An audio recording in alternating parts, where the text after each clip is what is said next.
Herkese merhabalar. Unity ile oyun programlama ders serimizin ilk videosuna hoş geldiniz. Bu seride dünyanın en popüler oyun motorlarından biri olan Unity'yi kullanarak aklımızdaki oyun fikirlerini hayata geçirmeyi öğreneceğiz. Temel düzeyden ilerleyeceğimiz için önce kurulum ile başlıyoruz.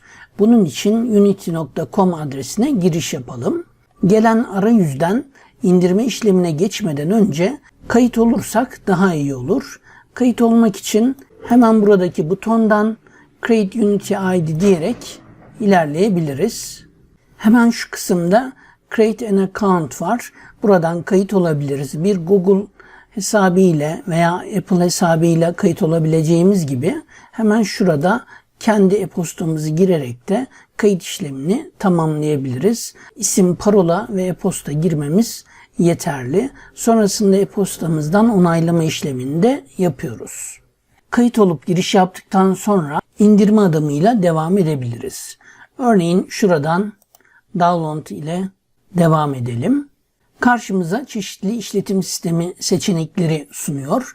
Bunlardan istediğimizle devam edebiliriz. Bu arada Unity ücretsiz bir yazılım. Fiyatlandırma kısmına giriş yaparsak hemen burada üstte kişisel versiyonunun ücretsiz olduğunu görürüz. Pro versiyondan herhangi bir farkı yok. Pro versiyona ne zaman geçeriz? Gelirimiz oldukça üst bir düzeye ulaştığında Unity bizden Pro versiyonu kullanmamızı istiyor. Ama başlangıç olarak kişisel versiyon bizim için yeterli. Bu kısımda ben Windows ile devam ediyorum. 64 olan versiyonu bilgisayarıma indiriyorum. Bu arada oyun motorunu Unity'yi henüz indirmeye başlamadık. Sadece Unity Hub'ı indiriyoruz. Unity Hub projelerimizi ve Unity sürümlerini yönettiğimiz arayüz programı diyebiliriz. İndirme işlemi tamamlandı. Doğrudan tıklayarak kurulumu başlatabiliriz. Evet diyerek ilerliyorum. Kurulacak alanı istersek değiştirebiliriz. Ben doğrudan ilerledim. Bitir diyelim ve de Unity Hub'ı açalım. İlk aşamada bizden giriş yapmamızı istiyor. Hemen yapalım. Unity'nin sayfasına yönlendirdi. Yeniden Hub'a yönlendiriyoruz. Giriş yapma işlemi tamamlandı. Bunu yine kabul edelim. Ve de artık Unity oyun motorumuzu kurabiliriz. Hemen şurada yükleme kısmı var.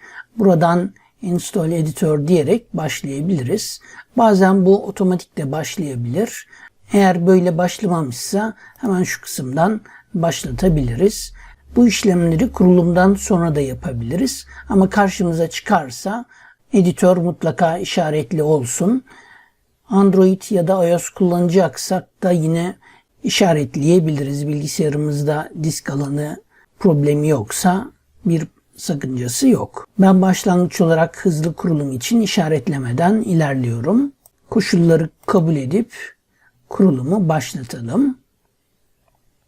Bu kısımdan takip edebiliriz veya yine editör kısmını açıp buradan işlemin tamamlanmasını bekleyebiliriz.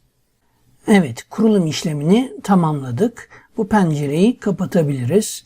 Kurduğumuz sürümü burada görüyoruz. Yine buradan yeni sürümleri buraya kurabiliriz. Hemen şurada Manage kısmı var. Buradan kurduğumuz sürümü kaldırabiliriz. Ayrıca modülleri de yönetebiliriz. Eğer Visual Studio yüklenmemişse bunu mutlaka yüklüyoruz. Ve istediğimiz diğer modülleri buradan seçip yükleyip kullanabiliriz. Şimdilik ben herhangi bir yükleme yapmıyorum. Şimdi de projeler kısmına geçelim ve de test etmek için yeni bir proje oluşturalım. New Project dememiz yeterli. Varsayılan olarak gelen template'leri kullanabiliriz ama buna daha sonra bakacağız. Şimdilik projemize bir isim verip doğrudan Create diyerek oluşturalım. Proje lokasyonu olarak doğrudan bir disk seçersek daha iyi olur ve de bu klasör isimlerini, proje isimlerini verirken İngilizce'de olmayan Türkçe karakterleri kullanmazsak daha iyi olur. Diğer ayarları aynen bırakıyorum ve de Create Project diyerek projeyi oluşturalım. Evet, programımız ve de projemiz açıldı. Arayüz çeşitli panellerden oluşuyor. Panellere bir sonraki derste bakacağız. Şimdilik dersimizi burada tamamlıyoruz.